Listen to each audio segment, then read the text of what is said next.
할렐루야. 감사합니다. 오늘 계속해서 사무엘하 우리 한번 12장 15절 하반절부터 25절까지 본문을 한번 읽도록 하겠습니다. 시작. 우리아의 아내가 다윗에게 낳은 아이를 여호와께서 치심에 심히 앓는지라. 다윗이 그 아이를 위하여 하나님께 간구하되 다윗이 금식하고 안에 들어가서 밤새도록 땅에 엎드렸으니 그 집의 늙은 자들이 그 곁에 서서 다윗을 땅에서 일으키려 하되 왕이 듣지 아니하고 그들과 더불어 먹지도 아니하더라. 이래 만에 그 아이가 죽으니라. 그러나 다윗의 신하들이 아이가 죽은 것을 왕에게 아뢰기를 두려워하니 이는 그들이 말하기를 아이가 살아있을 때 우리가 그에게 말하여도 왕이 그 말을 듣지 아니하셨나니 어떻게 그 아이가 죽은 것을 그에게 알 수 있으랴. 왕이 상심하시리로다 함이라. 다윗이 그의 신하들이 서로 수군거리는 것을 보고 그 아이가 죽은 줄을 다윗이 깨닫고 그의 신하들에게 묻되 아이가 죽었느냐 하니 대답하되 죽었나이다 하는지라. 다윗이 땅에서 일어나 몸을 씻고 기름을 바르고 의복을 갈아입고 여호와의 전에 들어가서 경배하고 왕궁으로 돌아와 명령하여 음식을 그 앞에 차리게 하고 먹은지라. 그의 신하들이 그에게 이르되 아이가 살았을 때에는 그를 위하여 금식하고 우시더니 죽은 후에는 일어나서 잡수시니 이 일이 어찌 됨이니까 하니 이르되 아이가 살아있을 때 내가 금식하고 온 것은 혹시 여호와께서 나를 불쌍히 여기사 아이를 살려주실는지 누가 알까 생각함이거니와 지금은 죽었으니 내가 어찌 금식하랴. 내가 다시 돌아오게 할 수 있느냐. 나는 그에게로 가려니와 그는 내게로 돌아오지 아니하리라 하니라. 다윗이 그의 아내 밧세바를 위로하고 그에게 들어가 그와 동침하였더니 그가 아들을 낳음에 그의 이름을 솔로몬이라 하니라. 여호와께서 그를 사랑하사 선지자 나단을 보내 그의 이름을 여디디아라 하시니 이는 여호와께서 사랑하셨기 때문이더라. 아멘. 여러분들 기억이 나시는지 모르겠어요. 한 10여 년쯤 된 사건인데 임신 7개월 된 아내가 남편에게 크림빵 먹고 싶다고 이야기를 합니다. 그래서 남편이 아내를 위해서 임신한 아내를 위해서 한밤중에 크림빵을 사가지고 오다가 뺑소니 차량에 목숨을 잃은 사연입니다. 기억나시겠죠? 많은 시민들의 공분을 산 사건입니다. 뺑소니 쳤으니까. 결국 그 뺑소니 운전자는 경찰의 포위망이 좁혀오니까 자수를 했고 오히려 숨진 사람의 아버지, 그 아내의 아버지, 장인어른이죠. 그 뺑소니 운전자에게 찾아가서 자수해줘서 고맙다고 하면서 가해자 가족도 고통스러울 것이라며 직접 가서 위로를 해 주었습니다. 그 소식이 또 전해지면서 이 사건이 그래도 훈훈하게 잘 마무리되는가 보다 했는데 그런데 뺑소니 사고를 낸 운전자가 자기가 친 것이 사람인 줄 몰랐다. 이렇게 발뺌을 하면서 다시 피해자 가족을 힘들게 한 사건입니다. 이 사건에 대해서 경찰청에서 오래 근무했던 어떤 한 사람이 방송에 나와서 이 가해자의 형량에 대해서 이제 말하는 내용을 들었습니다. 보통 뺑소니 사망 사건 경우에는 3년에서 5년 감옥에 가야 되는. 근데 자수를 하면 절반 정도로 감형이 된답니다. 또한 합의를 하면 거기에서 3분의 1이 또 감형이 되어서 그 형량이 한 1년 정도가 된다고 합니다. 근데 이 가해자의 경우에는 뺑소니를 치고 나서 지방을 돌면서 그 뺑소니를 은폐하려고 부품을 구해서 스스로 수리를 하면서 그렇게 은폐를 시도했고 또 친 것이 사람인 줄 몰랐다 이렇게 발뺌을 하고 그러고 있다가 경찰의 포위망이 잡히는 이렇게 막 오니까 자수를 한 것으로 볼 때 실제적인 자수로 받아들여질 잘 모르겠다. 그러면서 형량이 한 3년 정도 되지 않겠냐 이렇게 전망을 했습니다. 1년과 3년은 당사자에게는 큰 차이가 될지 모르지만 죽은 사람, 그 아내, 그리고 그 가족, 그리고 유복자로 태어날 그 아기가 겪을 평생의 고통을 생각한다면 가해자가 저런 태도를 보여서는 안 되는데 하는 생각이 들었습니다. 그럼에도 불구하고 어떤 사람이 죄 지은 것에 대해서 우리가 물론 법적인 시스템에 의해서 형벌, 징벌을 정하긴 하지만 판사가 물론 변호사도 변호를 하겠죠. 그러나 그렇게 징벌을 정하는 것은 결코 쉽지 않은 일이라고 생각을 합니다. 우리는 지금 다윗이 죄를 짓고 나서 그것이 밝혀지지는 않았을 때 다윗의 그 심정을 다윗은 이렇게 얘기했습니다. 시작. 내가 입을 열지 아니할 때에 종일 신음함으로 내 뼈가 쇠하였다. 내가 입을 열지 않을 때 죄가 드러나면 하늘이 무너질 것 같아서 입을 다물고 있었는데 내가 하루 종일 뼈가 쇠할 정도로 힘들었다. 그랬는데 오히려 내가 죄를 자복하고 나니까 도리어 하나님의 용서를 경험했다라는 말입니다.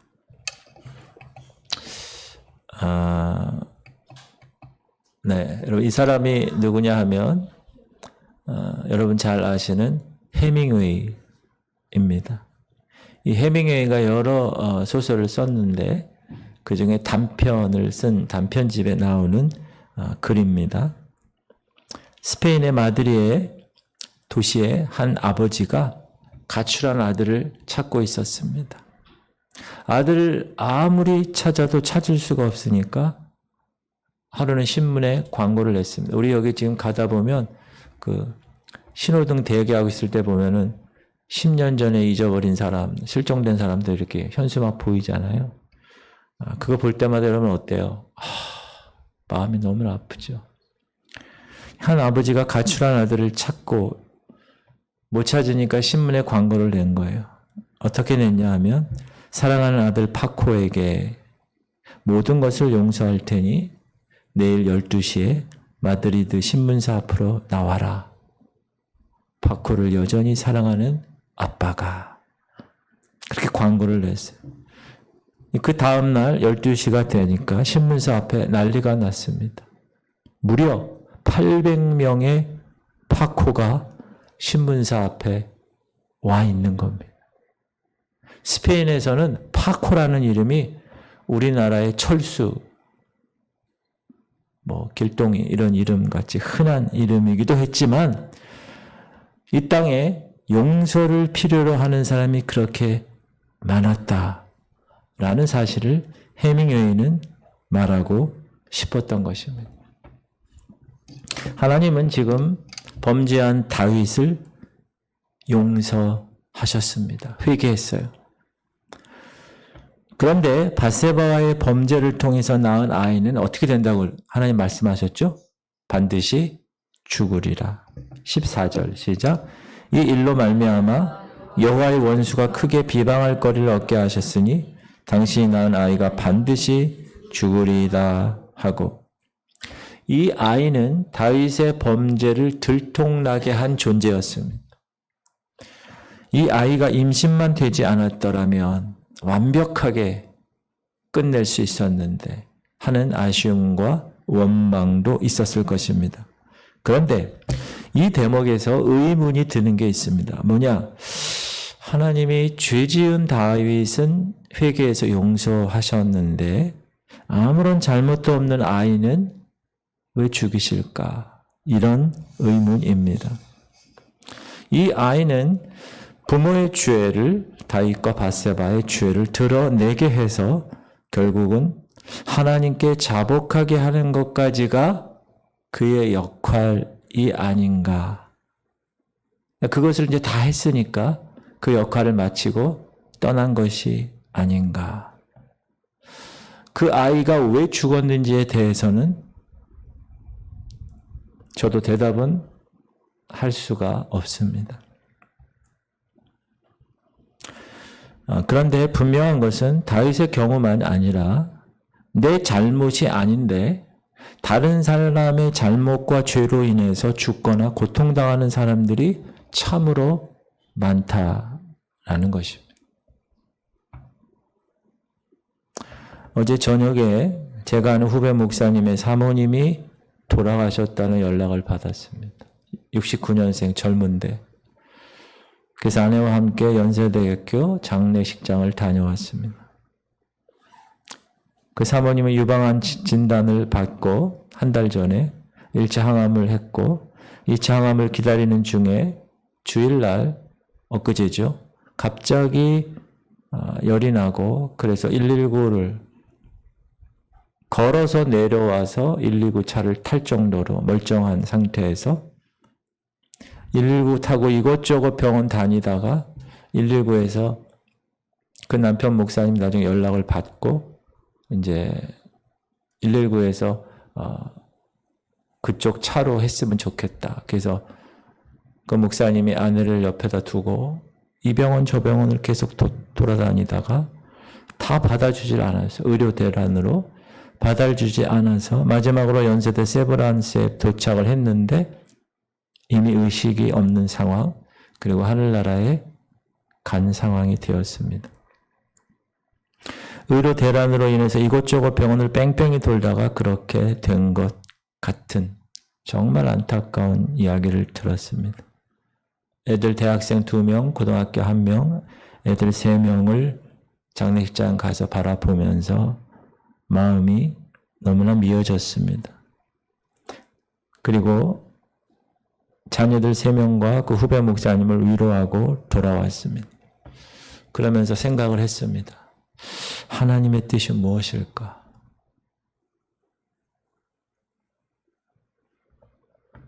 내 잘못으로 고통당한 것인지 혹은 뺑뺑이 돌아서 도저히 병원, 이 병원, 저 병원 다 가다가 다른 사람의 잘못으로 인해서 고통당한 건지 정확하게 평가할 수는 없지만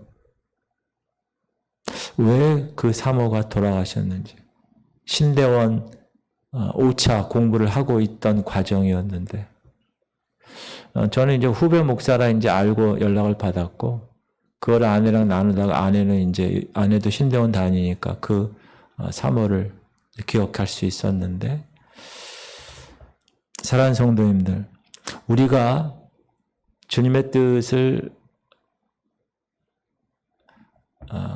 다 알 수 있다. 이건 거짓말이죠. 어떻게 피조물이 창조주의 뜻을 알 수 있겠어요? 그럼에도 불구하고 우리가 잘 모르는 그 영역은 하나님의 신실함에 맡기고 우리는 이런 사람들을 돌아보고 또 용기를 가질 수 있도록 위로하고 도와주어야 하는 것은 우리의 사명이 아닐까 그런 생각을 했습니다. 하나님은 분명히 이 아이가 반드시 죽으리라고 얘기했습니다. 그럼에도 불구하고 이 아이의 아버지 다윗은 금식하며 밤새도록 엎드려 기도했습니다. 1회 만에 죽었다니까 7일 동안 금식한 거예요. 16절 시작. 다윗이 그 아이를 위하여 하나님께 간구하되 다윗이 금식하고 안에 들어가서 밤새도록 땅에 엎드렸어요. 왕이 그러니까 신하들은 그러지 말라고 만류했습니다. 하지만 소용이 없었습니다. 17절 시작.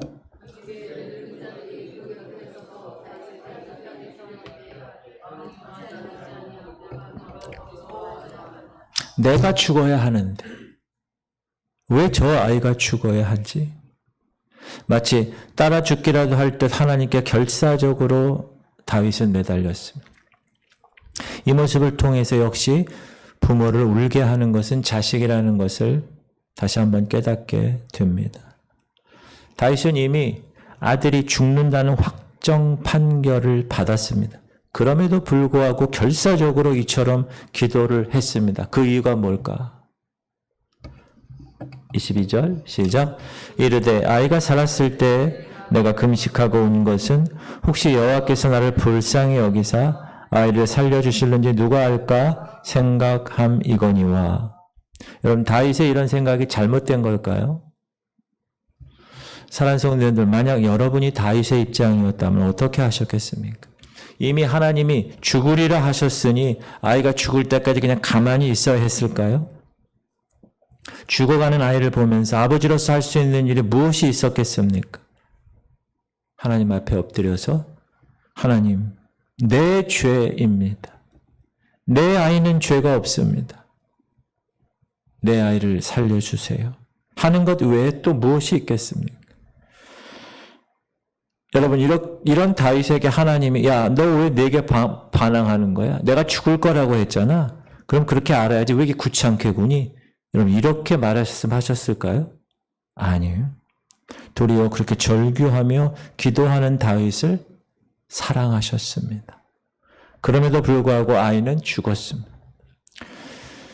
아이가 죽었음을 다윗은 알았을 때 다윗의 행동을 20절에 성경은 기록합니다. 시작. 다윗이 땅에서 일어나 몸을 씻고 기름을 바르고 의복을 갈아입고 여호와의 전에 들어가서 경배하고 왕궁으로 돌아와 명령하여 음식을 그 앞에 차리게 하고 먹은지라. 신하들은 아이가 살아있을 때도 저렇게 울며 기도했는데 아니 아이가 죽으면 더 울부짖어야 되지 않는가? 그렇게 생각했는데 전혀 예상 외였습니다. 그렇게 의아해하는 신하들에게 다윗은 이렇게 대답합니다. 시작. 지금은 죽었으니 내가 어찌 금식하랴? 내가 다시 돌아오게 할 수 있느냐? 나는 그에게로 가려니와 그는 내게로 돌아오지 아니하리라 하니라. 이 말은 다윗이 하나님께 불쌍히 보여서 아이를 구하려고 한 것이 아니라는 말이에요. 다윗은 자신이 죽을 수밖에 없는 죄인이었지만 주님이 은혜를 주셔서 살려주셨듯이 이 아이도 하나님이 원하시면 살려주실 수 있다는 믿음을 가지고 그렇게 금식하며 기도한 것입니다. 다윗은 이렇게 생각했습니다. 하나님은 인격적인 분이시고 긍휼이 많으신 분이기 때문에 하나님이 원하시면 살려주실 수도 있다는 믿음을 가지고 그렇게 한 것입니다. 그렇다고 자신의 뜻대로 되지 않았잖아요. 그렇다고 해서 하나님께 불만을 표시했나요? 표시하지 않았어요. 그것은 하나님의 판단에 맡겨야 하기 때문입니다. 무슨 말이냐? 자신은 자신의 상황에서 할 수 있는 최선을 다하고 그 결과 겸손히 하나님의 허락한 결과를 받아들인 것입니다. 사랑하는 성도님들, 저는 이것이 저와 여러분이 하나님을 의지하면서도 동시에 내 영역에서 내가 할 최선을 다하는 올바른 태도라고 생각을 합니다. 저는 다윗의 행동을 보면서 몇 가지 생각을 하게 되었습니다. 먼저 다윗은 이 땅의 현실에 대한 애착도 있었습니다. 그러나 동시에 죽음 이후에 관한 삶에도 믿음을 가지고 있었다. 자, 아이가 살아있을 때는 아이를 살리기 위해서 최선을 다했습니다. 그러나 죽었어요. 그러니까 도리어 슬퍼하기보다는 일상의 삶으로 돌아갔습니다. 뭐라고 그랬어요? 나는 그에게로 가려니와 그는 내게로 돌아오지 아니하리라. 다시 돌아갈 수 없는 길로 가서 내게로 아이가 올 수 없는데 언제까지 금식하며 슬퍼하겠냐. 그렇지만 나는 이제 그에게로 갈 것이다. 죽음 이후의 삶에 부활을 믿었다. 그리고 그것으로 위안을 삼았다. 그리고 자신에게 남은 삶을 최선을 다해서 다시 열심히 살아서 나중에 그 아이를 만날 때는 부끄럽지 않은 모습이 되겠다라는 마음이었을 것입니다. 우리가 신앙생활을 하면서도 어떤 사람은 죽음 이후 부활에 대한 소망이 없어요. 그래서 현실에만 집착하며 사는 사람이 있어요. 그리스도인들 가운데도. 이 땅이 다예요. 그래서 직분도 있고 교회도 다녀요. 그런데 절대 손해보며 살아가지 않아요.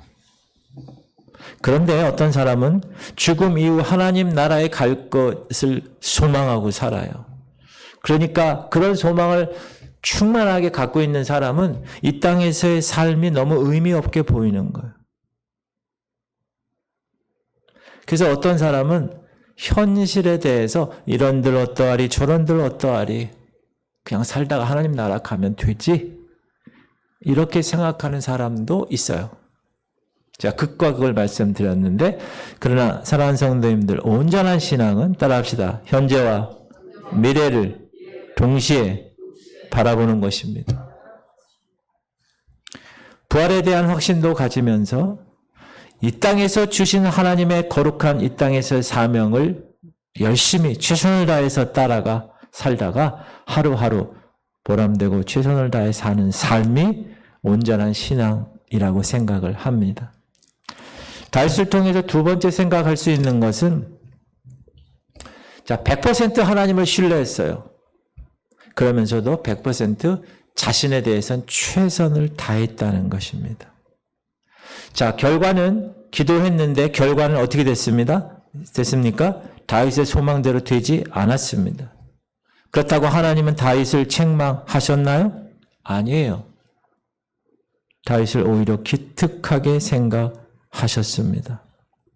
그것을 알 수 있는 게 뭐냐 하면 다른 아들을 주셨다는 것. 하나님의 위로가 있었던 겁니다.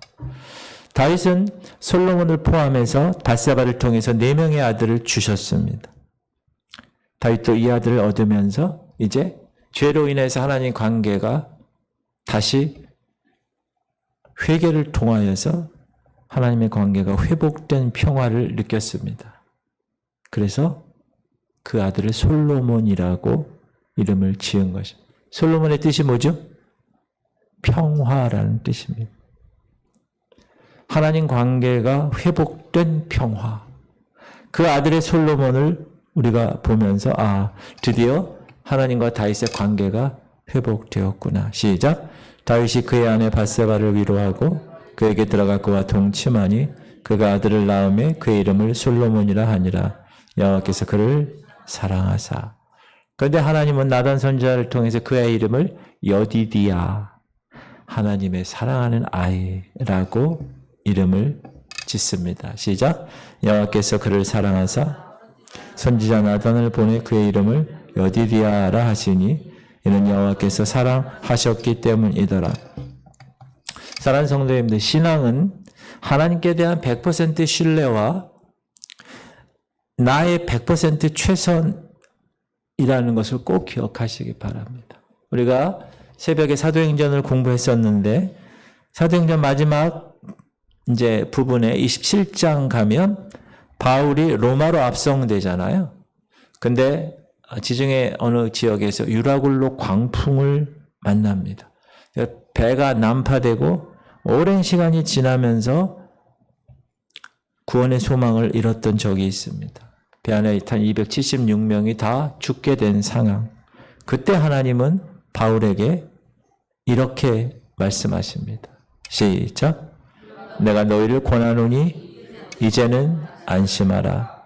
너희 중 아무도 생명에는 아무런 손상이 없었고 오직 100번. 따라합시다. 이제는 안심하라.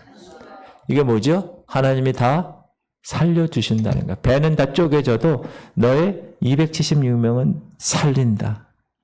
그럼 하나님이 이런 음성을 주셨으니 하나님이 살려주실 거야. 그렇게 생각하고 나는 아무것도 안 하고 가만히 있어도 다 구절을 받는 것이죠?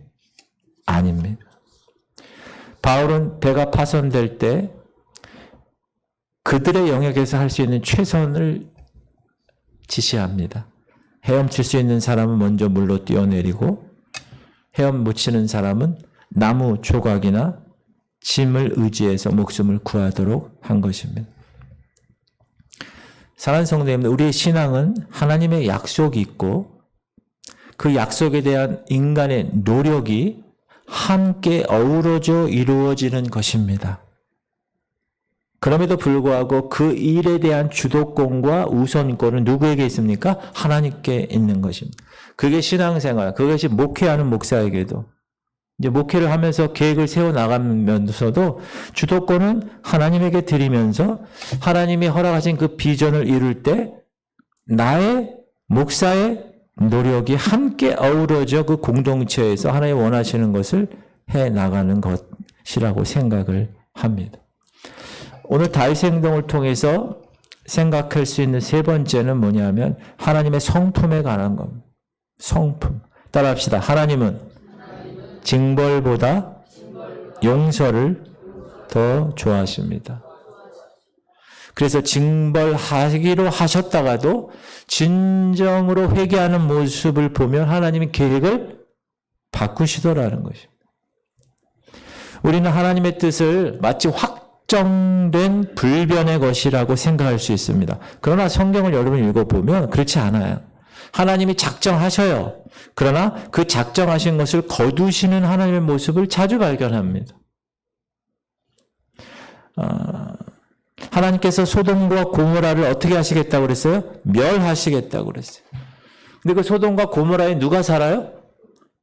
아브라함 조카 롯이 살아요. 그러니까 아브라함 입장에서는 어떻게 해요? 너무나 안타까운 거예요. 그래서 하나님께 기도합니다. 간절하게. 하나님 의인 50명이 그 성에 있으면 멸망하시겠습니까? 멸망 안 하시겠다는 거예요. 자, 하나님은 하나님의 뜻을 얘기하셨지만, 작정하셨지만, 아브라함의 간절한 기도를 통해서 그 작정하신 것을 거두셨어요. 아브라함의 간곡한 기도에 나중에는 10명만 있어도 멸하지 않겠다. 근데 소돔성에 의인 10명이 없었기 때문에 소돔성은 멸망하게 된 것입니다. 자, 출애굽한 이스라엘 백성들이 가나안 땅으로 안 들어가겠다고 버팁니다. 광야에서. 하나님을 원망합니다. 그러니까 하나님이 이놈들을 다 싹 쓸어버리시고 모세를 통해서 다시 민족을 이루시겠다고 생각하셨어요. 그건 하나님이 작정한 거예요. 그럼 모세가 하나님께 기도합니다. 간절하게. 하나님은 어떻게 하나님의 이름을 걸고 출애굽한 백성들을 이렇게 멸망하실 수 있습니까? 다른 민족들이 보고 하나님 어떻게 생각하시겠습니까? 그러니까 하나님이 어떻게 하셨죠? 그 계획을 철회하십니다. 바울은 자기가 쓴 두 곳의 성경에서 인과응보적인 것과 하나님의 은혜에 관한 말씀을 동시에 우리에게 이야기하고 있습니다. 갈라디아 시작. 스스로 속이지 말라. 하나님은 업신여김을 받지 아니하시나니 사람이 무엇이든지 심든지 그대로 거두라. 이건 인과응보예요. 네가 그렇게 했으니까 그 벌을 받는 거야. 이거죠. 자, 로마서 4장 6절 시작. 일한 것이 없이 하나님께 의로 여기심을 받는 사람의 복에 대해서 다윗이 말한 바. 이거는 한 일이 없어요. 근데 하나님의 은혜로 복을 받은 걸 얘기하는 거예요. 여러분, 심은 대로 거두는 것은 인과응보입니다. 이것은 하나님의 공의를 드러내는 것입니다. 맞죠? 죄졌으면 벌 받아야 돼요. 도스토옙스키의 죄와 벌. 그러나 일한 것이 하나도 없어. 하나님 앞에 행위를 어떤 것을 한 것이 없어. 그런데 그 사람을 의로 여겨주시는 축복은 인과응보로는 설명되지 않는 하나님의 자비하심과 하나님의 은혜입니다. 그래서 하나님의 이 두 가지 속성을 다 가지고 계시다는 거예요. 하나님의 공의로우심, 그리고 하나님의 은혜로우심. 이것은 서로가 반대예요. 그러나 모순이 아닙니다. 모두 둘 다 하나님의 성품이고 서로 보완되는 것입니다. 성경을 보면 잠언서를 보세요. 지혜의 말씀이 많잖아요. 근데 어떤 지혜의 말씀이죠? 인과응보적인 지혜의 말씀입니다. 너 이렇게 해. 그렇게 안 하면 그에 상응하는 벌을 받게 돼. 그러므로 선하게 살아. 이게 잠언이 얘기하는 거예요. 그러나 욥기는 그렇지 않습니다. 욥기는 욥이 잘못한 게 없어요. 애매의 고난을 받는 욥의 모습을 기록하고 있어요. 자, 무슨 말입니까? 따라합시다. 인과응보로 설명되지 않는 영역도 많다. 그래서 어떻게 합니까? 기도하는 것입니다. 사랑하는 성도님들, 그러므로 우리는 하나님의 공의로움과 인과응보의 심판이 있기 때문에 죄를 짓지 않고 바르게 살아야 합니다. 그러나 죄를 짓게 되면 어떻게 해야 됩니까? 그것으로 끝나는 게 아니라 하나님 앞에 그 죄를 다 자복하고 하나님께 자비를 구하며 그 앞에 머물러 있어야 합니다. 그 우리의 영역에서 해야 된다는 거. 예정론도 마찬가지입니다. 질문 드립니다. 구원받기로 예정된 사람들은 하나님이 구원할 것이니 우리가 전도하지 않아도 되죠? 아니에요. 여러분, 우리가 질병으로 고통하는 사람의 치유를 위해서 최선을 다해서 기도하는 이유가 뭡니까? 물론 나음을 위해서, 치료를 위해서 기도하죠. 그러나 꼭 나음을 입어야만 기도의 응답인가요? 그것만이 하나님의 은혜인가요? 아니에요. 그렇게 간구하는 것이 우리의 최선이고 우리의 한계를 인정하는 것, 그리고 하나님의 선하심을 바라보는 행동이기 때문에 그렇게 기도하는 거예요. 현실에 대한 애착, 다윗의 입장에서 볼 때 그 아이에 관해서 자기 죄 때문에 그 핏덩어리가 죽는데 죽음 이후의 부활을 끝까지 놓치지 않은 다윗.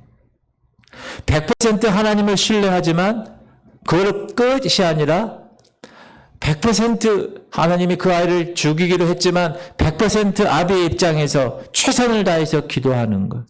그건 다윗의 영역에서 그가 한다는 것. 그리고 그 아이가 죽었어요. 그건 뭐죠? 인과응보죠. 그러나 하나님이 솔로몬을 주셨어요. 그건 은혜입니다. 사실 이 두 가지들 중에 어느 한쪽을 선택하면 더 편할 수 있어요. 그런데 우리의 삶의 실제 모습은 그 중에서 하나를 선택하는 모습을 취할 수가 없습니다. 두 가지 다 작용하는 거예요. 우리의 삶에는. 그래서 우리는 이 두 가지 모두를 다 바라보아야 합니다. 우리가 계산기 두들겨서 논리적으로 수치적으로 딱 떨어지지 않은 거예요. 그렇지 않아요, 삶은. 여러분 지금까지 살아보셨잖아요.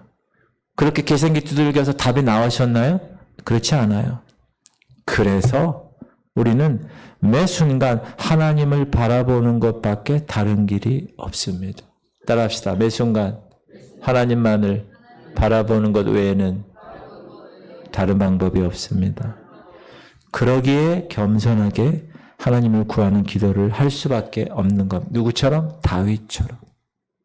그것이 그 아이가 죽을 거라는 걸 알면서도 자기의 삶, 자기 영역에서는 최선을 다하여 살려달라고 애원하고 기도하는 모습. 하나님의 이런 다윗을 용서하셨을 뿐만 아니라 다윗의 이런 태도를 기뻐하셨습니다.